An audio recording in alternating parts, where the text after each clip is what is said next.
Doctor H S. Rawat साहब मंच पर मंचासीन जी मैं आमंत्रित कर रहा हूँ वो आए और हमें स्वागत प्रदान करें। Doctor H S. रावत। बहुत बहुत धन्यवाद सतीश भारद्वाज जी।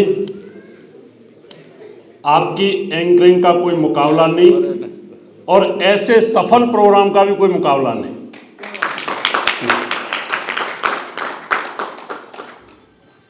ओम सूर्यसौरम थेन्देरुच पद्मीं सन्मंगलम मंगलः सद्बुद्धिश्च बुद्धो गुरस्य गुरुतां शुक्रः सुखं सन्नः शनिः राहु बाहु बलं करोति सततमः केतु कुलस्योन्नतिम्।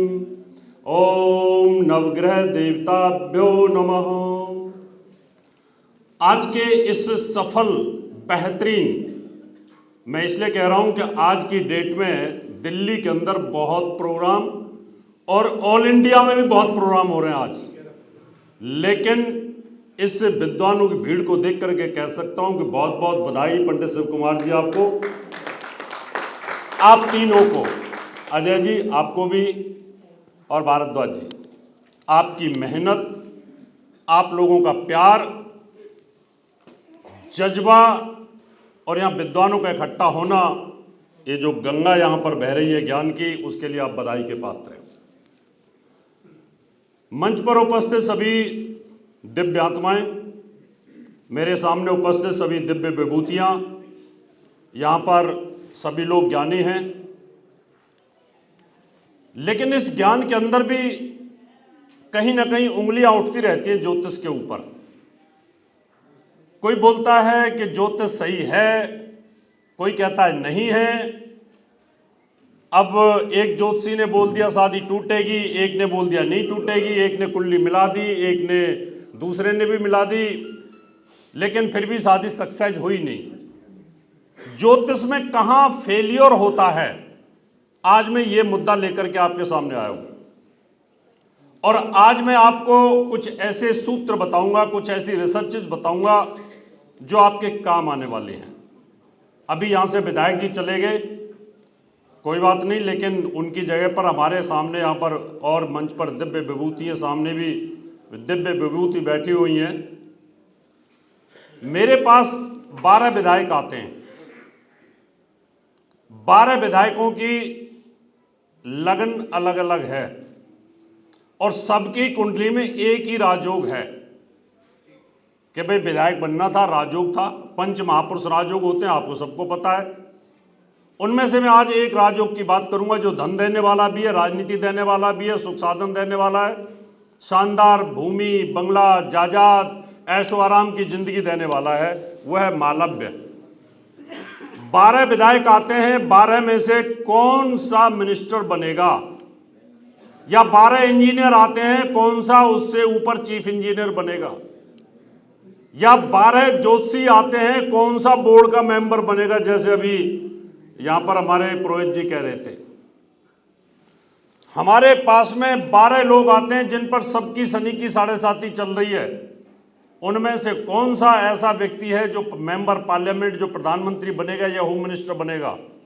यहां पर जो ज्योतिषी है ना, वो थोड़ा परेशान और विचलित होता है।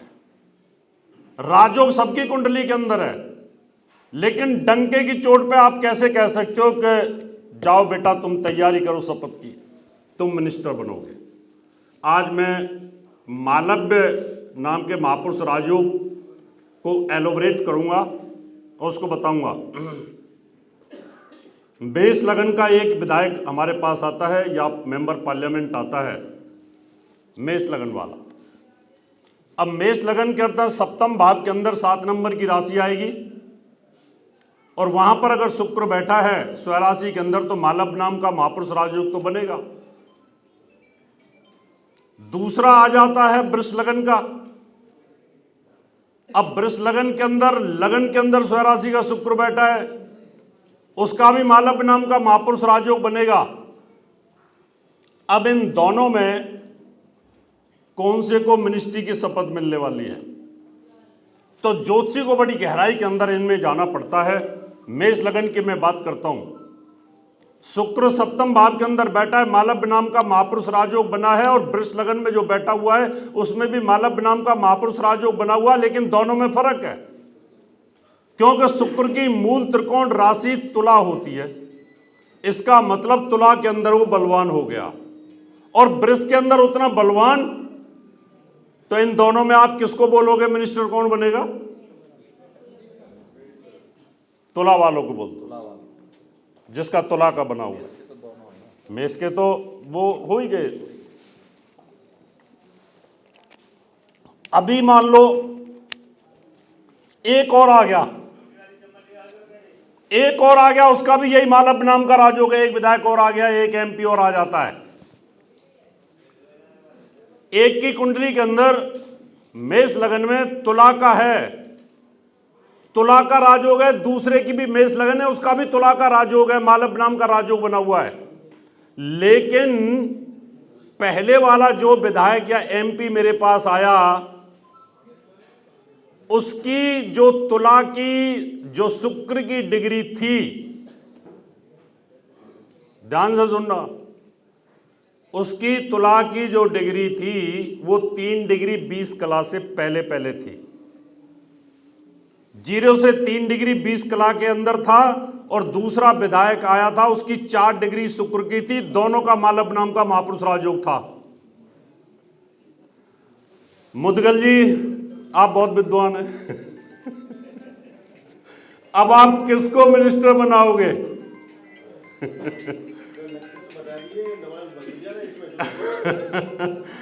अब यहां पर मित्रों, जिसका 3 डिग्री 20 कला वाला मामला है ना, उसकी जो नवांश कुंडली में शुक्र वर्गोत्तम हो जाएगा। क्या हो गया? शुक्र वर्गोत्तम हो गया। इसका मतलब यह रहा कि दोनों तुला वाले अगर आ गए, दोनों तुला वाले अगर आ जाते हैं, और एक की डिग्री 4, 5, 6, 7, 8, 10 तक जाती है, या 10 से 20 डिग्री के बीच में भी चली जाती है, लेकिन एक की 3 डिग्री 20 कला से नीचे नीचे रहती है, वो नवांश में वर्गोत्तम हो जाएगा। उसका जो मालव्य नाम का महापुरुष राजयोग पावरफुल होगा, उनको आप बोल दीजिएगा जो 3 डिग्री का जिसका ये मालव्य नाम का महापुरुष राजयोग है, ये मिनिस्टर बनेगा। ज्योतिष में इतनी एक्यूरेसी है। लेकिन अभी तक मैं ये कह सकता हूं कि हम पहले मुसलमानों के गुलाम रहे, हमारी किताबें जला दी गई, हमारे ग्रंथ जला दिए गए, उसके बाद अंग्रेजों के गुलाम, उन्होंने इसमें मिक्स कर दिया, कहीं के सूत्र कहीं डाल दिया, देश आज़ाद हो गया। आज़ादी के बाद भी हिंदू तीसरे चौथे नंबर पर रहा, वो कभी पहले नंबर पर नहीं आ पाया। लेकिन अब हम खुले में सांस ले सकते हैं और हम इस पर रिसर्च कर सकते हैं। अगर मान लो ज्योतिष का बोर्ड बनता है तो ये सूत्रों को रिसर्च के तौर पर डाला जा सकता है, क्योंकि जब मेजॉरिटी में लोग हमारे पास आते हैं, अभी चुनाव का टाइम था, लोगों को टिकटें मिली, 4-4, 6-6 लोग, 10-10 लोग आ रहे हैं टिकट वाले, बोले जी मेरे को बताओ टिकट यहाँ से मिलेगी नहीं मिलेगी, मिलेगी नहीं मिलेगी। हमने एक को बोल दिया तुम्हें मिलेगी, तो उसको टिकट मिल गई। अब वो ये पूछते हैं कि क्यों बोल दिया, तो ये एक सूत्र है। अभी मान लो वृष लगन की बात करते हैं। वृष लगन के अंदर जो शुक्र है, वहां पर भी 2 आपके पास में एमपी या 2 विधायक आते हैं। वृष लगन जो है स्थिर लगन होती है। वृष लगन के अंदर एक विधायक का जो मालव्य नाम का महापुरुष राजयोग है, वो 11 डिग्री का है, 12 डिग्री का है, 9 डिग्री का है, 10 डिग्री का है, 20 डिग्री का है शुक्र उसका। और दूसरे का जो मालव्य नाम का महापुरुष राजयोग है, वो 13 डिग्री 20 कला से लेकर के 16 डिग्री 40 कला के बीच में है उसकी डिग्री।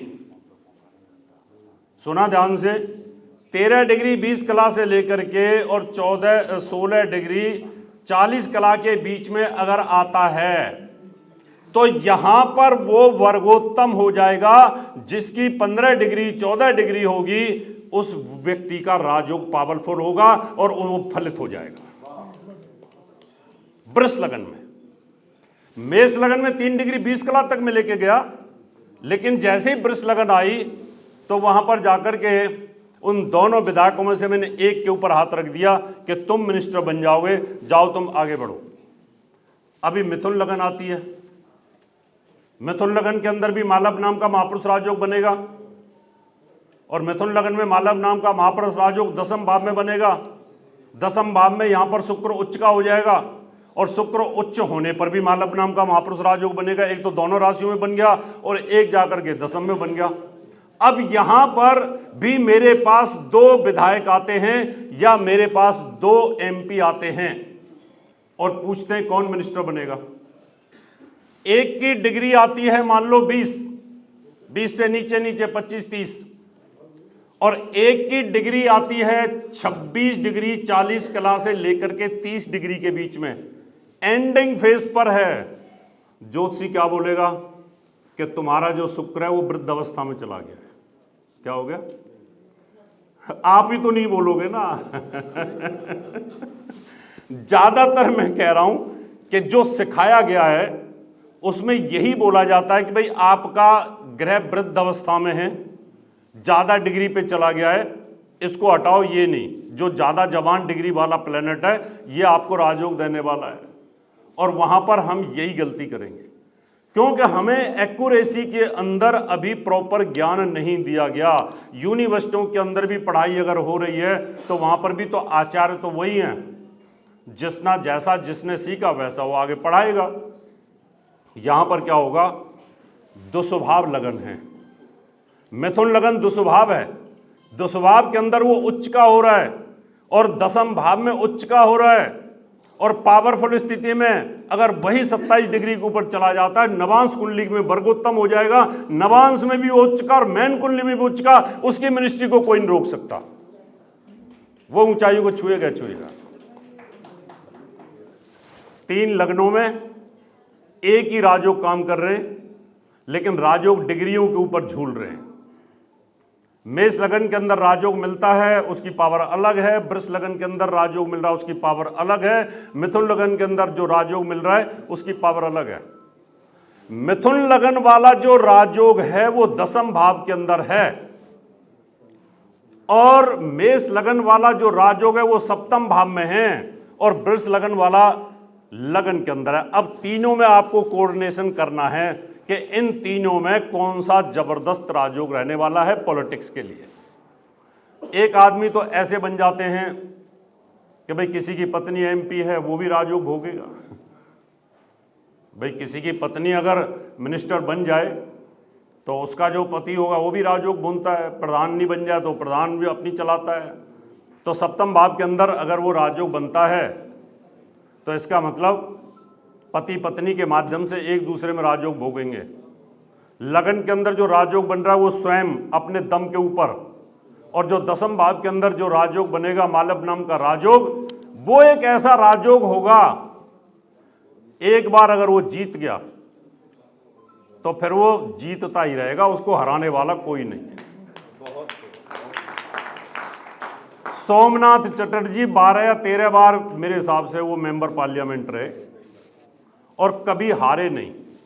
ऐसे बहुत सारे MP, बहुत सारे ऐसे विधायक हैं जो एक बार जीत जाएं, 10-10, 15-15 बार वो जीतते ही रहते हैं, क्योंकि वो इस प्रकार का जो राजयोग बन जाता है।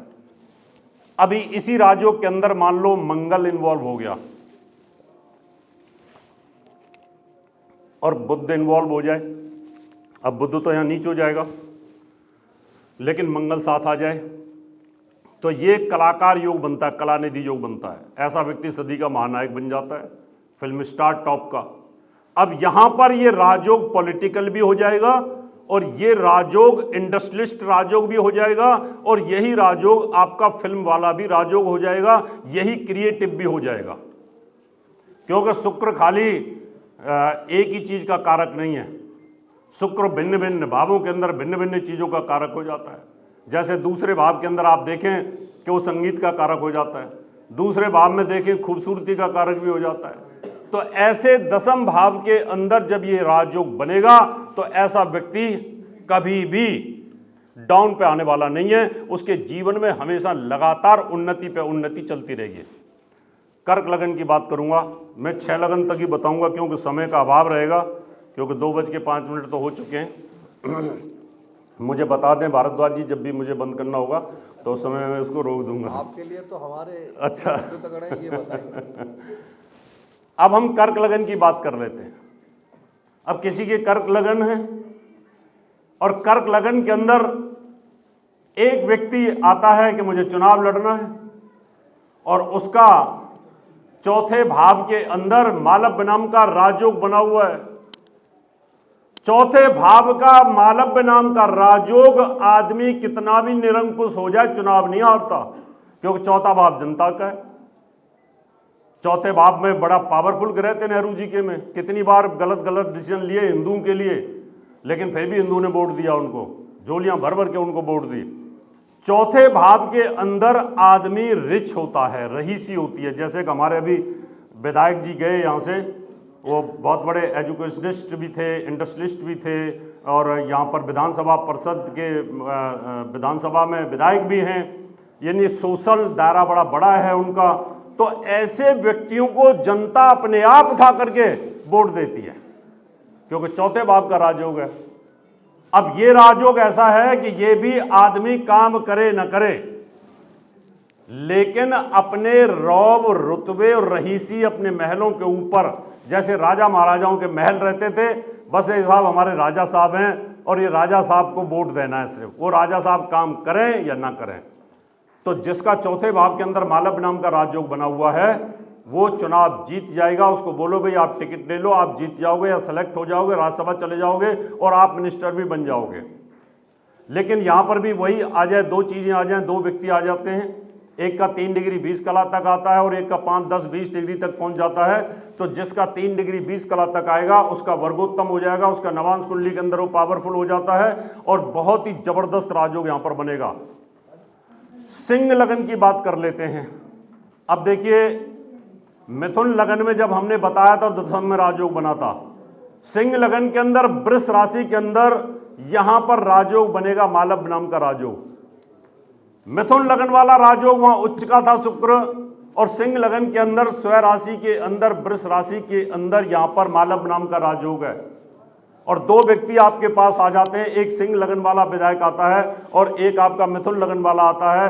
दोनों के ही मालव्य नाम के राजयोग दशम भाव में बने हुए हैं और दोनों ही वर्गोत्तम हैं।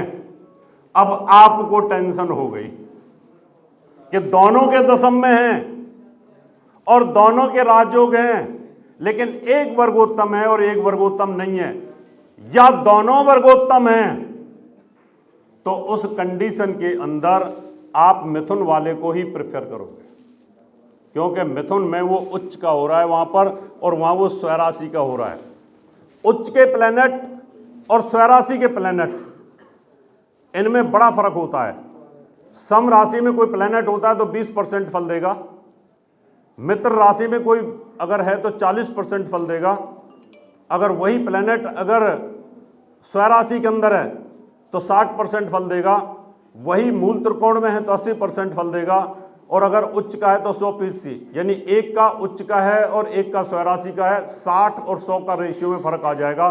तो आप बेझिझक बोल सकते हैं कि भैया आपकी मिथुन लगन है, आपका उच्च का गुरु है और आपका 27 डिग्री के ऊपर बैठा हुआ है, नवांश में वर्गोत्तम है, और इनकी सिंह लगन है। ये व्यक्ति कोई गलती ऐसी कर देगा जिसके कारण, क्रोधी होने के कारण, इसके राजयोग में कोई ना कोई कमी आ जाएगी।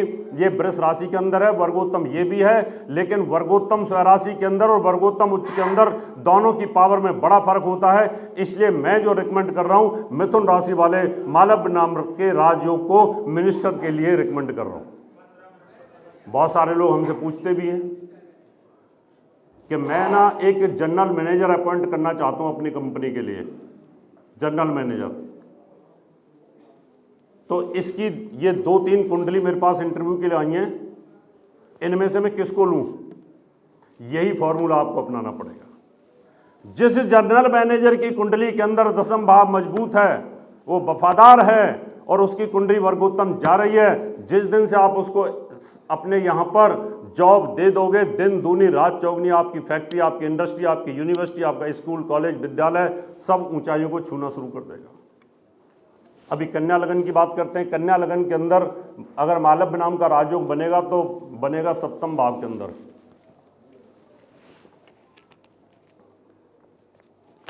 सप्तम भाव में राजयोग बनेगा, मालव नाम का राजयोग, लेकिन ये राजयोग भाग्य और धन लेकर के बनेगा, क्यों कन्या लग्न में धन भाव का स्वामी है शुक्र और साथ में भाग्य का स्वामी है, सप्तम भाव के अंदर उच्च होकर के बैठा है। अब ऐसी स्थिति के अंदर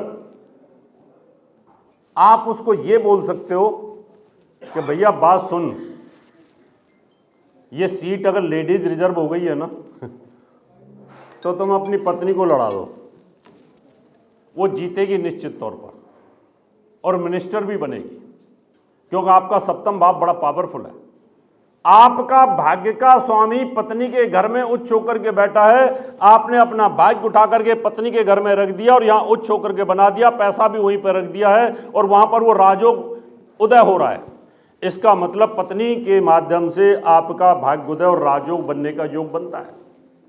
ऐसी कंडीशन में अगर आप चुनाव लड़ जाते हैं और आपकी कुंडली के अंदर इस प्रकार का योग नहीं बनता तो आप चुनाव हार जाओगे, वही सप्तम का राजयोग आपको नुकसान कर देगा।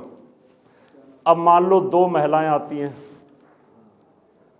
कि भाई लेडीज सीट रिजर्व हो गई है, मैं अपनी पत्नी को लड़ाऊं, बेटी को लड़ाऊं, किसको लड़ाऊं? अब बेटी की कुंडली के अंदर कन्या लगन है और बेटी की कुंडली के अंदर ही अगर वही राजयोग दुस्वभाव कुंडली के अंदर बन रहा है, जो दशम में बना था वही राजयोग सप्तम में दुस्वभाव कुंडली के अंदर बन रहा है और वही 27 डिग्री 28 डिग्री के ऊपर बेटी की कुंडली में राजयोग बना हुआ है और पत्नी की कुंडली में 3 4 5 6 7 8 9 10 डिग्री के ऊपर राजयोग बना हुआ है। आप बोलो पत्नी को मत लड़ाओ, बेटी को लड़ाओ, बेटी चुनाव जीतेगी, इकरा हसन की तरह MP बन जाएगी, क्योंकि आपने बिल्कुल सटीक कैलकुलेशन दे दी।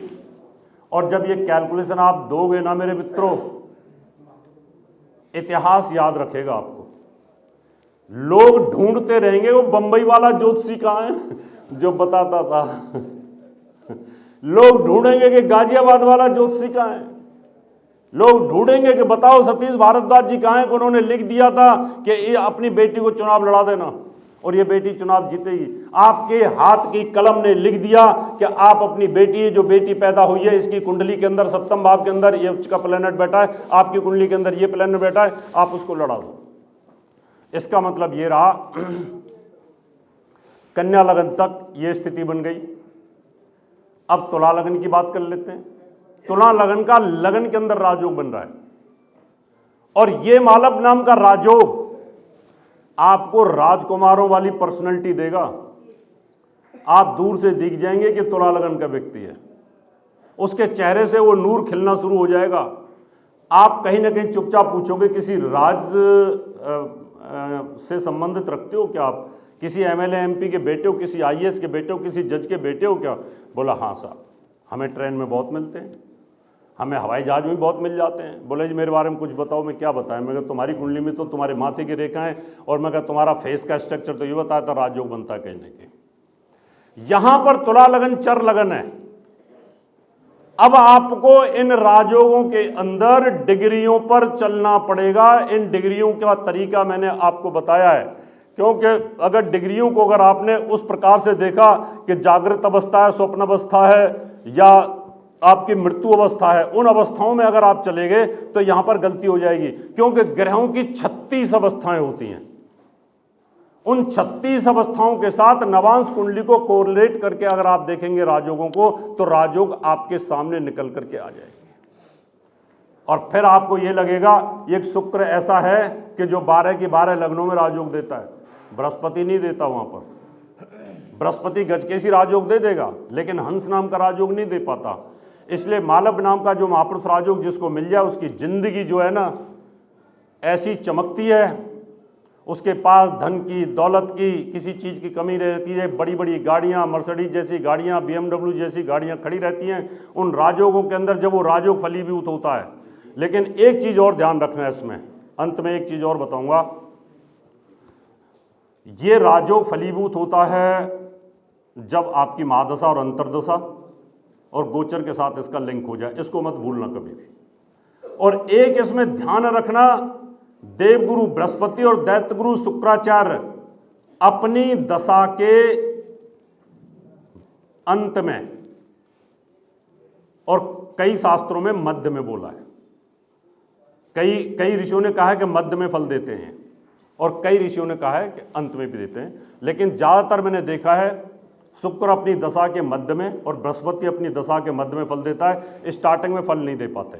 अगर आपकी दशा शुक्र की शुरू हो गई, क्योंकि इसकी दो राशियां हैं, एक वृष है और एक तुला है, राजयोग जिसमें बना हुआ है, जिस राशि के अंदर राजयोग बना हुआ है मालव नाम का राजयोग, जब उस राशि का टाइम आ जाएगा उस समय आपको ये राजयोग फलीभूत हो जाएगा। लेकिन इतना जरूर ध्यान रखना कि जैसे मंगल और सूर्य राशि परिवर्तन करते हैं तो फल देना शुरू कर देते हैं, और अगर ये दोनों प्लैनेट महादशा में आ जाएं तो आते ही अपना फल देना शुरू कर देते हैं, बल्कि कुछ समय हफ्ते 15 दिन पहले से भी शुरुआत कर देते हैं। और साथ में देवगुरु बृहस्पति ये दशा के मध्य में फल देना शुरू करते हैं। स्टार्टिंग में आपको लगता है मेरे उच्च गुरु की दशा शुरू हो गई है, मुझे फल नहीं मिल रहा, इस चीज को जरूर आप अपने कस्टमरों को ध्यान रखना चाहिए, तो जाकर के आपको इसका रिजल्ट मिलेगा। मित्रों, बाकी की जो लग्न हैं और 36 ग्रहों की अवस्था हैं, 36 अवस्थाओं में ग्रह कैसे फल देता है, राजयोग में वो कैसे फल देता है, उसकी जानकारी मैं आपको फिर किसी सम्मेलन में दूंगा, नहीं तो शिव कुमार जी के सम्मेलन में दूंगा। जी बताइए। कुंभ राशि का हूं जरा नहीं कोई बात नहीं, मैं बता देता हूँ, कुंभ का भी बता देता हूँ। कुंभ के अंदर ये राजयोग जो बनेगा, बैठ जाइए। नहीं वो पूछा है, मैं बता दूंगा, ऐसा नहीं है मैं तो बोलता हूँ, पूछना है तो कुछ पूछिए, ऐसी कोई बात नहीं। कुंभ और मकर के अंदर शुक्र के जो राजयोग होंगे ना, शुक्र के राजयोग जो होते हैं कुंभ और मकर में, ये दोनों बड़े पावरफुल होते हैं, क्योंकि ऐसा उन लोगों का शुक्र बड़ा भाग्यशाली होता है, योग कारक भी होता है और भाग्यशाली भी होता है। अभी मान लो कुंभ के अंदर चौथे भाव के अंदर अगर शुक्र आ गया तो आपका मालव नाम का राजयोग बनेगा। आप जितने मर्जी बड़े व्यापारी बन जाओ, आपको कभी नुकसान नहीं होगा। आप जितने मर्जी गाड़ियों का व्यापार करो, जमीन का करो, लैंड का करो, सोने का, चांदी का, हीरे का व्यापार का, एक्सपोर्ट का, इंपोर्ट का, होटल लाइन का, ट्रैवल लाइन का, टूरिज्म का, आपको लाभ मिलेगा। और चुनाव भी लड़ोगे तो कभी कभी तो ऐसे लोग निर्विरोध जीत जाते हैं, आप निर्विरोध भी जीत जाओगे, चुनाव लड़ लेना। तो कई बार लोग जीतते भी हैं। तो आप लोगों ने बड़े ध्यान के साथ सुना, बहुत बहुत धन्यवाद। मैं एक बार फिर सतीश भारद्वाज जी को, डॉक्टर साहब को, पंडित शिव कुमार जी को और अजय कुमार जी को, मैं तीनों को दिल से बहुत बहुत बधाई देता हूं। और ये सम्मेलन जितना सफल हुआ है, मुझे लगता है हिंदुस्तान के अंदर क्या वर्ल्ड में कोई सम्मेलन इतना सफल नहीं हुआ हो। बहुत बहुत धन्यवाद। जय श्री राम, जय जय श्री राम, धन्यवाद।